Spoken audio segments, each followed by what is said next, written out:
One of EA Sports' most famous games is on its way back to us next summer, but is it actually going to be better, and will it be better for the college football athletes? Well, if you're ready to know all about that, make sure to give this video a thumbs up or a thumbs down because it's your thumb, and let's go ahead and get into it. If you are not familiar with NCAA football, it was a college football game where you can do whatever you want. You could play with teams, you can play with players, you could literally live an entire life of a college football player if you wanted to, from recruiting all the way to a national championship.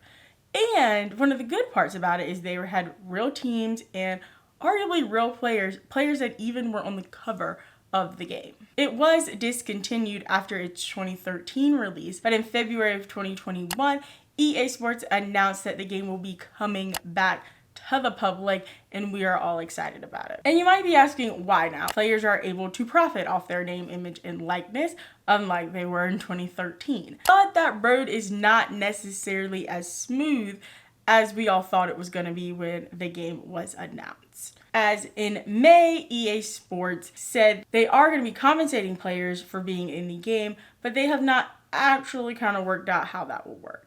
Some of the ideas that have been passed around is that if they can't figure out how to divide up the individual sales, they will just take a grand total percentage of all the revenue and split it amongst all the players in the video game.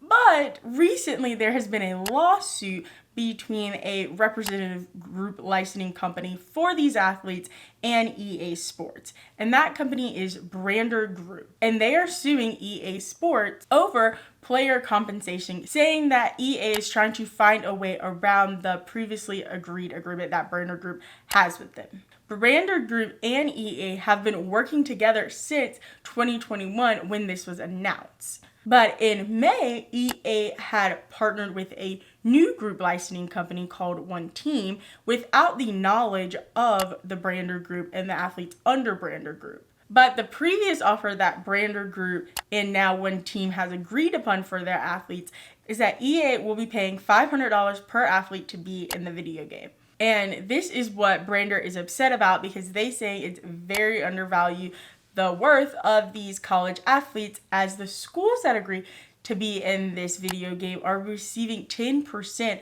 of the revenue sales, which is kind of insane for as if you were a big fan of the old game, you know how well this game is going to sell, at least the very first one. Brander wants EA to halt all negotiations so that they can all come together and figure out who is representing who and who wants to be the face of these group licensing deals for college athletes, as you can't have two different groups representing what is supposed to be one collective group. Arguably, the lawsuit unfortunately really isn't about the student athletes, as no matter what, they're probably going to get a not good deal if you look at the $500 deal that was already given to them, because this video game is going to make so much more than that. So it's more about Brander and One Team fighting over who gets to represent the group licensing deal. Make sure to check out this playlist right here where it's all about college football, from coaches to players to NIL and all that above. Make sure to subscribe and hit the bell to be notified every time I post a new video,